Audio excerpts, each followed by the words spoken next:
नमस्ते गुरुवर, मेरा एक छोटा सा प्रश्न है कि आजकल इनकम टैक्स डिपार्टमेंट वाले वो खर्चे के ऊपर अपने ऊपर असेसमेंट करते हैं कि कितना बंदा खर्चा कर रहा है।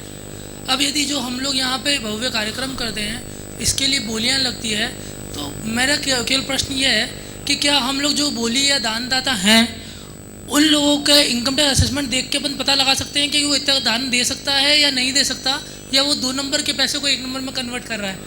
2 नंबर क्या चीज है? कोई डांका डाल के लाया क्या? नहीं गुरुवर, दो कोई के जेब काट के लाया? अरे 2 नंबर पसीने की कमाई है और सरकार की दुर्नीतियों के कारण से वो टैक्स नहीं भर रहा है। अब 50% टैक्स लोगे तो टैक्स बचाएगा कि वो 50% टैक्स देने की अपेक्षा वो 50% मंदिर में दान देगा कि नहीं देगा? वो तो बहुत अच्छा काम कर रहा है। टैक्स जिन्होंने नहीं भरा है वो दान दे रहे हैं, वो काले धन में नहीं आता है, वो सरकार की दुर्नीति है। सरकार को ऐसी नीति बनाना चाहिए कि वो उसी दान में से सरकार को दे सके, उसी पैसे में से, और धर्म भी कर सके। 50% जाकर के दान दोगे, इसलिए काला बाजार ये नहीं, काला धन वो है जो स्मगलर करते हैं, जेब काटते हैं, डाका डालते हैं, देशद्रोही कहलाते हैं। लेकिन टैक्स को इतना लाभ दिया जाए, यदि वो चोरी नहीं करे तो ये चोरी ऐसी ही है, ये चोरी ऐसी ही है, ये चोरी ऐसी ही है जैसे श्रीमान के जेब से श्रीमती चोरी करती है। अब बताओ उसकी FIR लिखाई जाए? और अभी बड़ा घोटाला हुआ, अभी सबसे बड़ी तो आफत हो गई कि पुरुषों को पता नहीं था कि हमारे घर में ही काला धन है, और जब भी 1000-500 के नोट बंद हुए तो श्रीमती ने कही मेरे पास भी रखे हैं। तो बोले तेरे पास कहां से आए? बोले ये मत पूछो।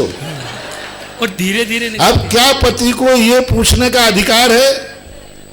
अब वो पति कहता तुमने आए कहां से, पहले ये बताओ। नहीं पूछ सकते हो, क्योंकि उसने, तुम उड़ाऊ खाऊ हो, तुम्हारे पास जितना पैसा आ जाए तुम या तो धंधे में लगा दोगे या कहीं एडजस्ट कर लोगे, और उसको मालूम है वो गृहस्थी है, बाल बच्चे उनको, कि कभी आकस्मिक ऐसी समस्या आ गई तो फिर क्या होगा। ध्यान रखना, अभी शेयर बाजार के संबंध में सारा विश्व डगमगा गया था, लेकिन भारत देश इसलिए बचा रहा कि महिला जैसे चोर वहां मौजूद थे। और जब तुम्हारे ऊपर विपत्ति आती है, बोलो कौन अपने आभूषण देता है? जितने लोगों में विपत्ति आए, अंत में नारी ये कहती है लो मेरा जेवर ले जाओ, मंगलसूत्र ले जाओ। विदेशियों की महिलाएं तो पहनती नहीं है, हमारी हर महिला किलो आधा किलो कोई धातु अपने पास रखती है। यह देश की अर्थव्यवस्था को डगमगा न जाए, इसलिए महिलाओं को चोरी करने की गॉड गिफ्ट है।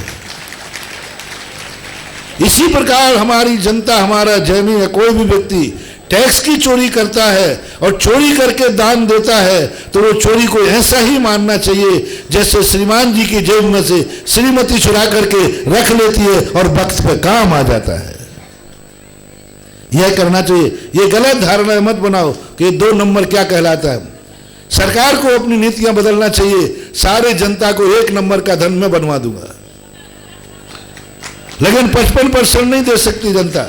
ये तो कोई दुनिया का चला जाए, जब तक ये टैक्स की दुर्नीति रहेगी तब तक भारत से कोई भी व्यक्ति को ईमानदार बनाना संभव नहीं है, और बना भी नहीं सकोगे। और जिस दिन जनता ईमानदार बन जाएगी, उसी दिन जनता को खाने के लाले पड़ जाएंगे और देश बर्बाद हो जाएगा।